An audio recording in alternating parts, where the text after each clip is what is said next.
iTunes Match expands. iTunes Mastered reviewed. Skype fails yet again. Microbooks and Verizon expands their prepaid plans. It's Tuesday, May 1st, 2012, and this is iWake. I'm Tim Chaten, and this is what's going on in the Apple world today. Good warm morning, and welcome to another edition of iWake. April has come and gone, and May is here. To kick off the show today is some general Apple news. To begin is Apple expanding iTunes Match to Austria, Greece, and Italy.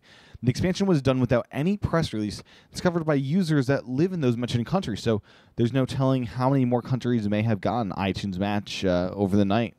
Not much more to say here, except congratulations to those that now have iTunes Match.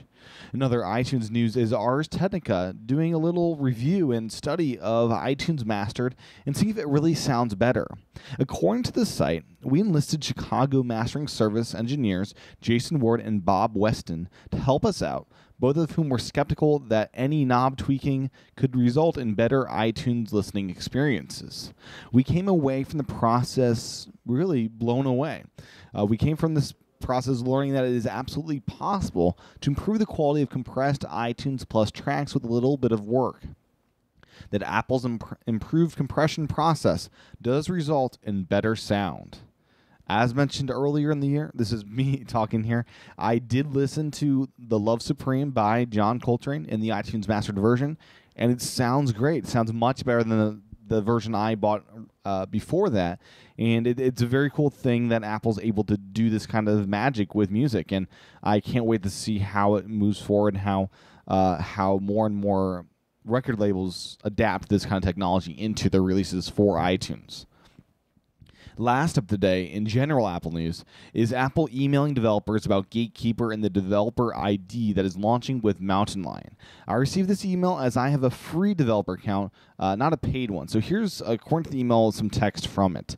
The Mac App Store is the safest place for users to get software for their Mac, but we also want to protect users when they get applications from other places.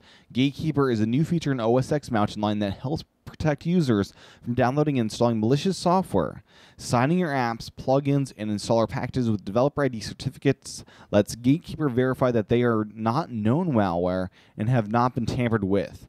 So that's the email. They're basically encouraging developers to get set up with developer ID and Gatekeeper, which will enable them to protect their users that aren't using the Mac App Store.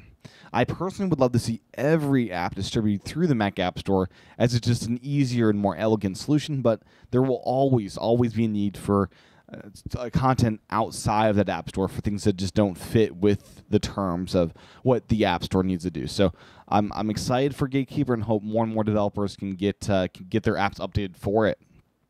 Now on to some actual app news is first up Skype, a terrible update that I'm really sad to see happened.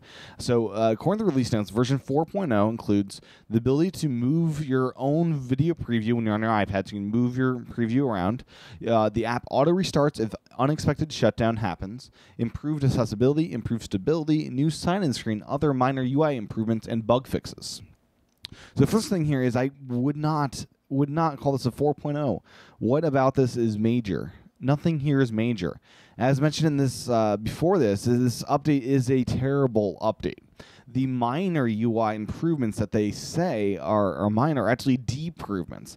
The app is uglier to use, harder on the eyes to look at, and I use Skype as my main phone these days, and I'm really sad to see this app get harder to look at each day. It really hurts my eyes. The way the new app is designed, especially towards the top, where it just there's no break between your app and the menu bar up top. It just blends together, and it's really ugly. So the update is out now and in the App Store and available if you want to download it. Next up in app news is a milestone for Angry Birds Space Edition. According to the cult of Android Rovio, announced Angry Birds Space has broken all previous records and surpassed 50 million downloads in just 35 days, making it one of the fastest growing mobile games of all time. Over on their blog, the Rovio blog, they're celebrating this milestone and extending their deepest gratitude to Angry Birds fans around the globe. They also share there's only one conclusion to draw. Something even bigger is on its way. Stay tuned and keep flinging those birds. So there you go, another hit from the Angry Birds team. I wonder how much longer this Angry Birds success story can last. Last up in app news is bird-related as well. It's an update to TweetBot. So what's new? In version 2.3, the new app has tweet detail view with inline conversations and replies, a new gesture in tweet detail to get back to your timeline quickly, a new conversation view that now contains both the conversation and replies, the ability to email conversations or post a link to them through Storify, and it has drop IR support. Tweaked things within the app include video thumbnails now have a play icon to differentiate it from images. Timeline sync bookmark icon is now an optional setting. Reorganized tweet drawer. They've added thumbnail support for Vimeo links. They have higher res image uploads when you're on Wi-Fi. You're able to hold down the compose tweet button to quickly open up the last draft, which is a pretty cool thing they've added. They have support for stock links and improved email format when sending tweets, DMs, or conversations as an email. It's also localized for Arabic. So as you can see, lots of great things were added, but sadly my feature that I want is to be able to swipe something and instantly email it to an account that I set up. That's not set up. That's not there yet, and I hope it gets there one day. I should probably email them to request that feature. You can get TweetBot in the App Store today. Out of that news and into the single competitor story of the day. The big news here is Microsoft and Barnes & Noble announcing the formation of a new Barnes & Noble subsidiary focused on the existing Nook digital e-reader and the e-book business, as well as Barnes & Noble's college business. Microsoft will make a $300 million investment in this subsidiary, which is preliminarily being called NewCo. So they're calling this little business NewCo, which I think is a bit odd. But anyways, they will choose an official name later on. Microsoft will receive a 17.6% ownership in this business. So Microsoft is expanding now to Barnes & Noble. They also have a stake in Facebook. So Microsoft seems to be having their hands in all sorts of different businesses, which is an interesting thing. According to the release notes, the press release, one of the first benefits for customers will be Nook application for Windows 8, which will extend the reach of Barnes & Noble digital bookstore by providing one of the largest digital catalogs of ebooks, magazines, and newspapers to hundreds of millions of Windows customers in the U.S. and internationally. The inclusion of Barnes & Noble college business is an important component of NewCo's strategic vision.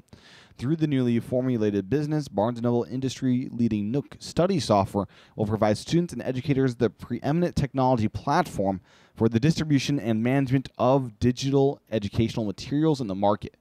That's a mouthful, but basically they're going to do a lot in the education market. So that is the news. The news came to a shocker by me. My biggest question is what happens when the old brick-and-mortar paper book business dies off, as it eventually will. The Nook seemed like Barnes & Noble's solution for the future as subsidiary. I'm not sure how that impacts the regular business. If the brick-and-mortar business dies off, I'm just not sure how it all relates. So basically my question is, will this spinoff negatively affect the future-proofing that Nook provides for Barnes & Noble?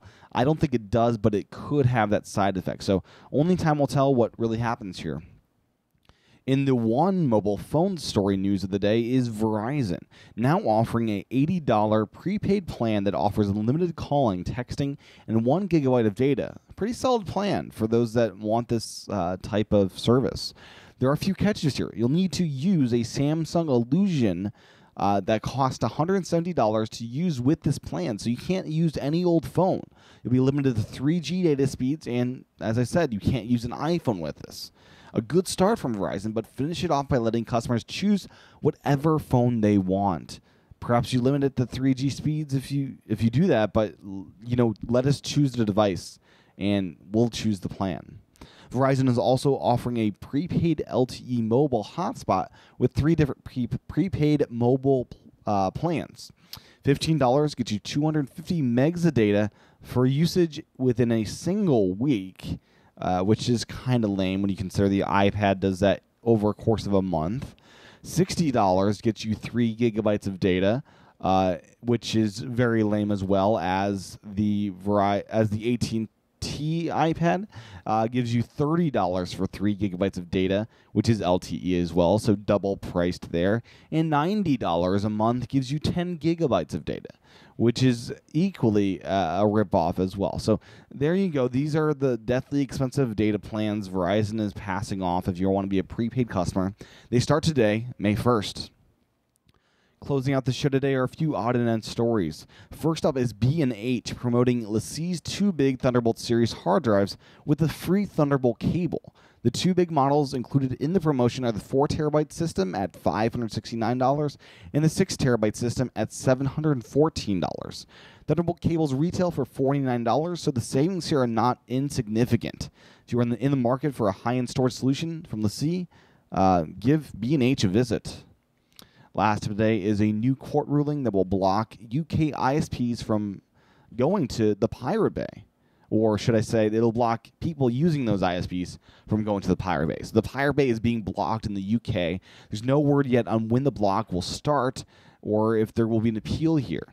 It's pretty sad news because censoring the web is generally not a good thing. And yeah, I'm not a fan of this. So hopefully this gets killed off before it actually starts. Sorry to leave you guys on a bad note, but that's the news of the day. That's what's going on in the Apple world today.